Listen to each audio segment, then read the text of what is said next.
வணக்கம். சத்தியம் செய்திகளுக்காக நான் ஷர்மிளா மூர்த்தி. இந்த நேரத்துக்கான தலைப்புச் செய்திகளை பார்ப்பதற்கு முன்னால் ஒரு முக்கிய செய்தியினை பார்க்கலாம்.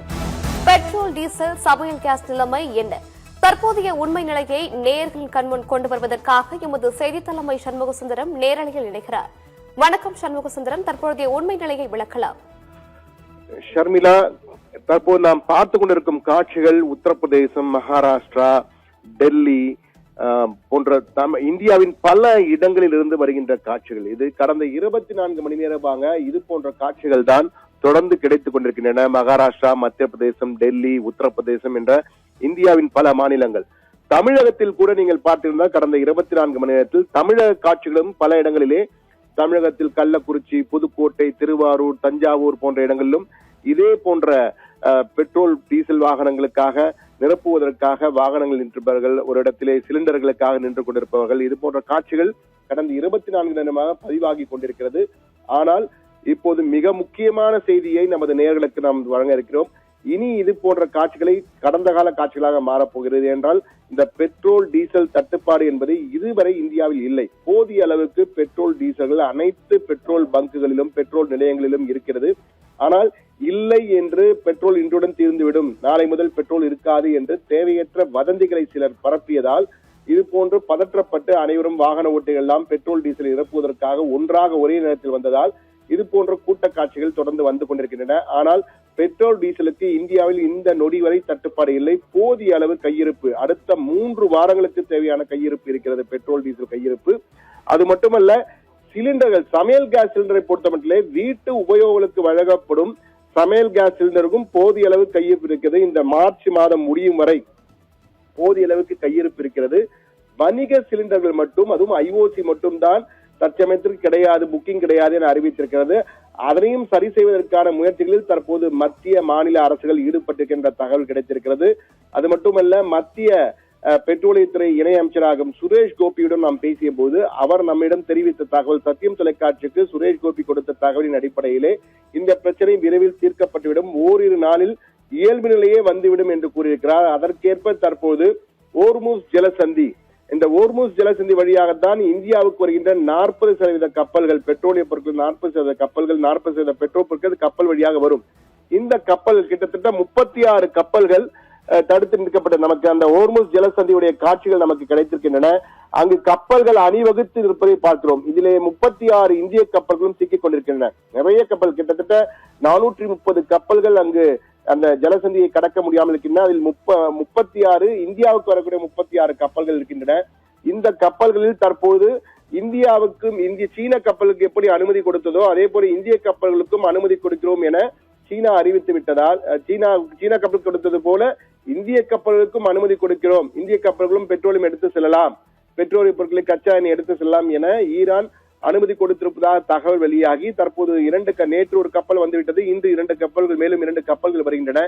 எனவே இன்னும் ஓரிரு தினங்களில் இந்த கப்பல் போக்குவரத்து என்பது சரியாகிவிடும். போர் நடந்தால் நடக்காவிட்டால் சரியாகிவிடும். ஆனால் இது ஒரு பக்கம் என்றால், இந்தியாவின் 40% தேவை இங்கிருந்து ஓர்முஸ் ஜலசந்தியிலிருந்து வருகிறது. மீதி 60% மற்ற நாடுகளில் இருந்துதான் பெட்ரோலிய பொருட்கள் நமக்கு இறக்குமதி. 90% இறக்குமதி தான் செய்கிறோம் பெட்ரோலிய பொருட்களிலே. எனவே மற்ற குறிப்பாக ரஷ்யாவிடமிருந்து 30 மில்லியன் பேரல்கள், 30 மில்லியன் பீப்பாய் எண்ணெய், ஒரு பேரல் என்பது 158 லிட்டர் இருக்கும். அதிலே கிட்டத்தட்ட பல கோடி லிட்டர் எண்ணெய் வாங்குவதற்கு நாம் தற்போது கச்சா எண்ணெய் வாங்குவதற்கு ஒப்பந்தம் போட்டிருக்கிறோம். அதுவும் ரஷ்யாவிலிருந்து வர வேண்டிய அவசியம் இல்லை. ஏற்கனவே இவை கடல்களிலே கொண்டு வரப்பட்டு கடல்களில் தயாராக நிற்கின்றன.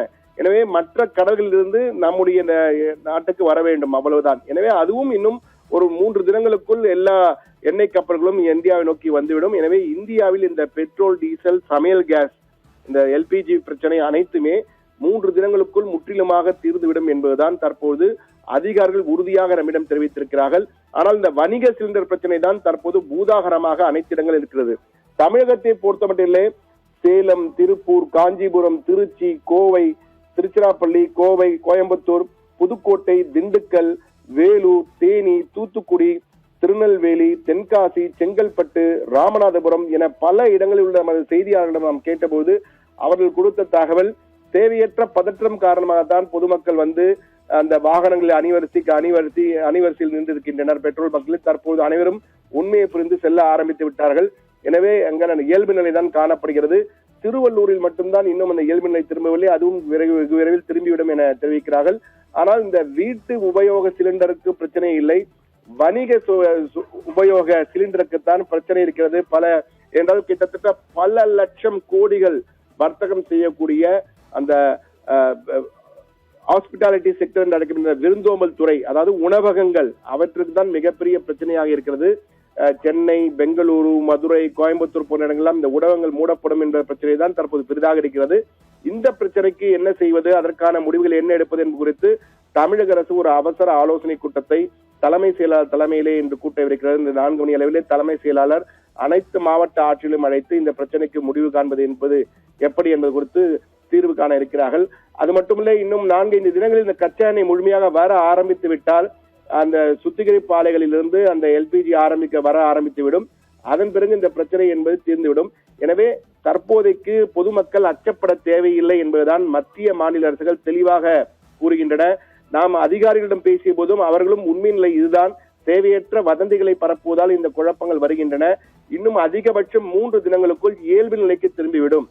பெட்ரோல் ஆகட்டும், டீசல் ஆகட்டும், சமையல் எரிவாயு ஆகட்டும், அதே போன்று வணிக சிலிண்டர் ஆகட்டும், இவை அனைத்துமே 4-5 தினங்களும் ஒட்டுமொத்தமாக அந்த பிரச்சனை முற்றுப்புள்ளி பெறுவதும் பிரச்சனையே இருக்காது. அனைத்தும் வழக்கம் போல் இயல்பில் எப்படி கிடைக்கிறதோ அது போன்று கிடைக்கும். எனவே தேவையற்ற வதந்திகளை நம்ப வேண்டாம் என இந்தியன் ஆயில் கார்பரேஷன் ஆகட்டும், அதே போன்று பாரத் பெட்ரோலியம் ஆகட்டும், அதே போன்று இந்துஸ்தான் பெட்ரோலியம் ஆகட்டும், இந்த 3 நிறுவன அதிகாரிகளும் தெரிவித்தார்கள். அது மட்டுமல்ல, ரிலையன்ஸ் நிறுவனம் போன்ற தனியார் சுத்திகரிப்பு ஆலைகளும் தற்போது முழு வீச்சிலே தங்களுடைய உற்பத்தியை மேலும் 25% அதிகப்படுத்தி தற்போது உள்நாட்டு தேவைக்காக கொடுக்க ஆரம்பித்தார். அவர்கள் வெளிநாட்டு தேவைக்கு மட்டும் கொடுத்து வந்தார்கள், ஏற்றுமதி மட்டும் செய்து வந்தார்கள்.